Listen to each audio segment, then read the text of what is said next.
Imagine a place where people disappear, and no one looks for them. A small ranch in the Mexican countryside behind whose walls lies a veritable hell. Dozens of women, girls, and even babies were enslaved, and then buried in secret graves. And the most shocking thing is that behind all this was not a drug cartel or a satanic cult, but two women who for years seemed completely ordinary. This is the story of the Poquianchis, the most brutal serial killers in the history of Mexico. In the early 20th century, sisters Delfina and Maria de Jesus González Valenzuela were born in El Salto, Jalisco. There were 4 sisters in total, but it was Delfina and Maria de Jesus who became the leaders of one of the most brutal criminal networks in Mexican history. At first glance, they seemed like ordinary women, quiet, discreet bar owners. But behind that facade lay a system of human trafficking, slavery, violence, and murder. The nickname Poquianchis came about in a strange way.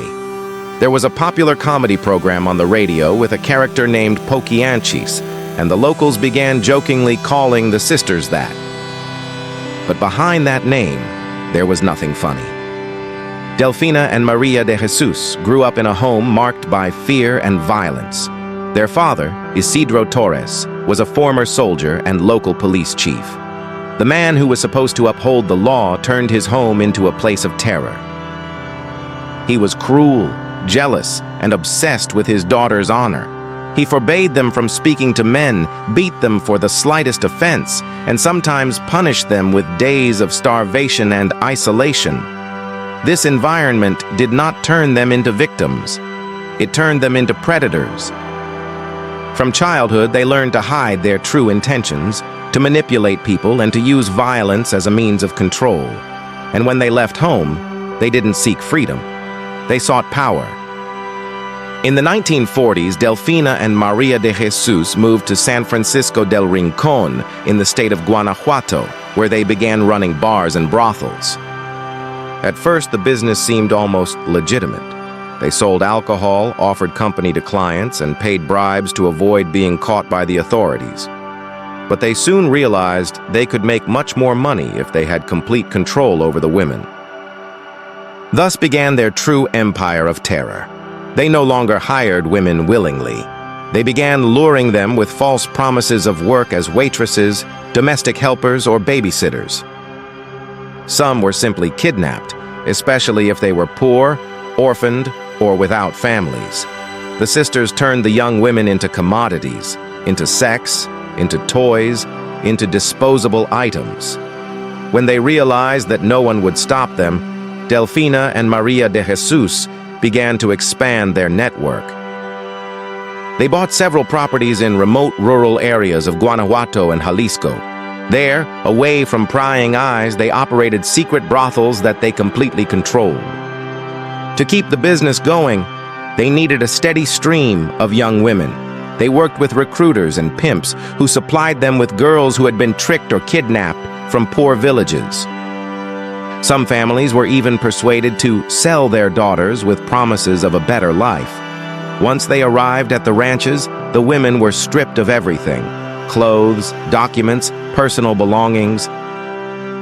They were told that they already had a debt, and they had to work as prostitutes to pay it off. A debt that never ended. Many of them were drugged the first night so that they would not resist.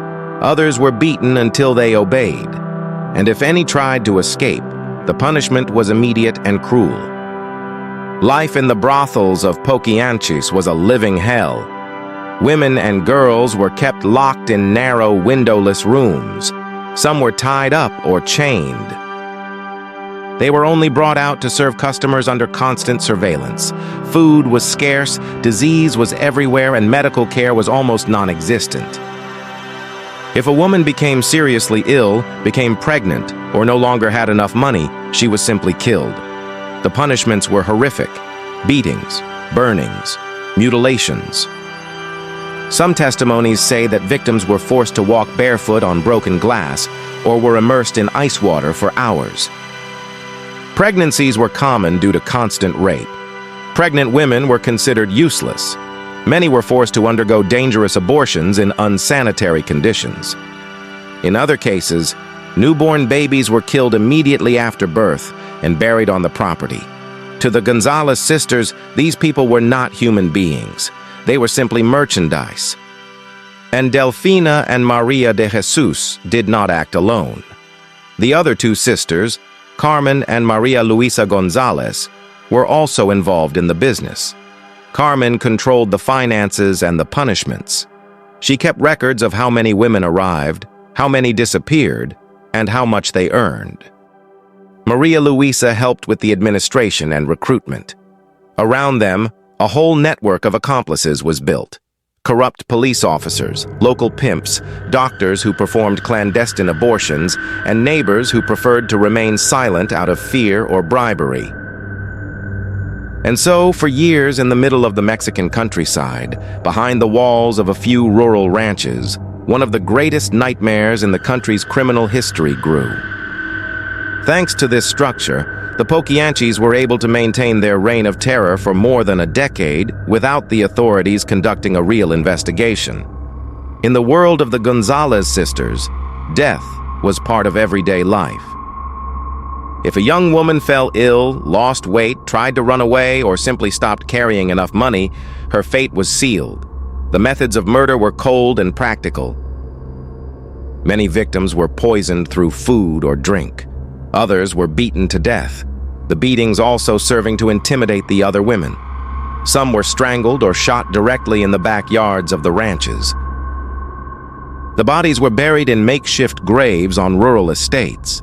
Sometimes they were thrown into dry wells or buried under the foundations of new buildings to better conceal them.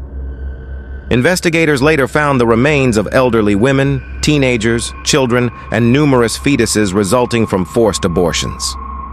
The scale of the horror was so immense that it took police weeks to exhume all the bodies from just one of the properties.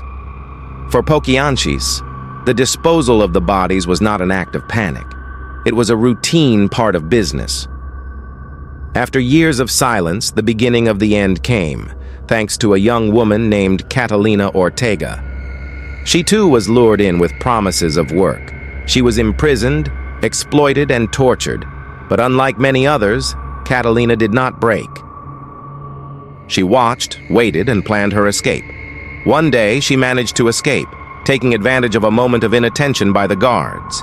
She ran away, barefoot, across the fields. Despite death threats against anyone who spoke out, she found the courage to tell the authorities everything. At first, no one believed her. Corruption and fear continued to protect the Poquianchi family. But Catalina didn't give up.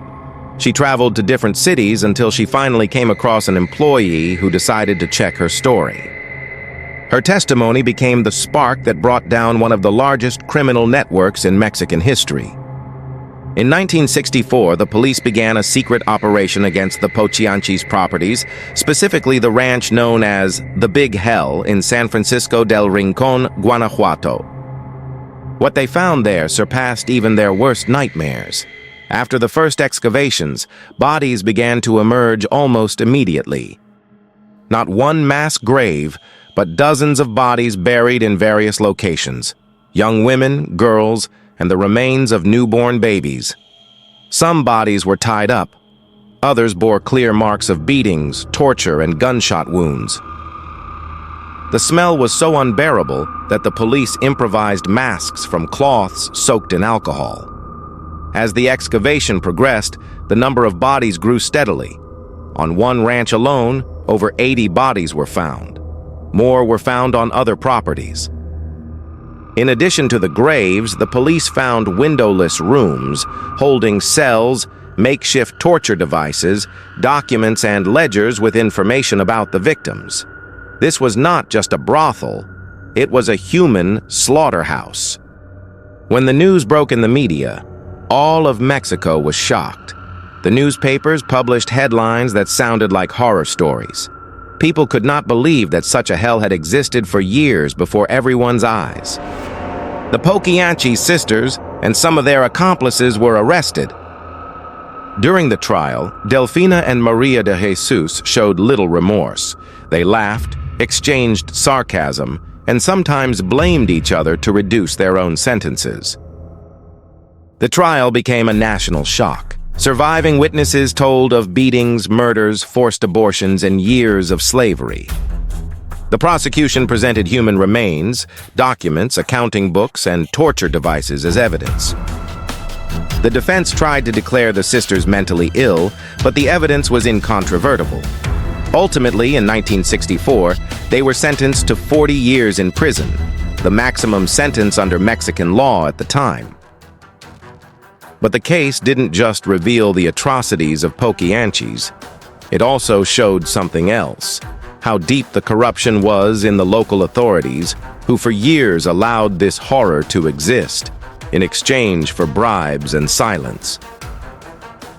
After the verdicts, the sisters were sent to various prisons, but even there, their story did not end peacefully. Delfina Gonzalez died in 1968 in a bizarre incident in prison. While supervising a construction project, a bucket of cement fell from a height directly on her head, killing her instantly. Many believed that this was not an accident, but a silent revenge. Maria de Jesus lived longer, but she ended her life alone, sick and forgotten. According to official data, she died in the year 1990. Carmen Gonzalez died shortly after her arrest, and Maria Luisa was never able to live a normal life again. Her life ended in complete isolation and public scorn. Over time, the name of the Poquianches began to fade from public memory, overshadowed by more recent crimes. But for those who know their story, Delfina and Maria de Jesus remain the female face of horror in Mexico. The story of Poquianches is not just a criminal case. It is a warning of what happens when greed, corruption, and indifference combine. For more than a decade, dozens of women and girls were objectified, used, tortured, and killed, while entire communities remained silent. The real horror is not just in the monsters. It is in the people who stop seeing others as human beings. If you found this video interesting, subscribe to the channel. Here we tell the most shocking true stories, secret crimes, and cases that the world will never forget.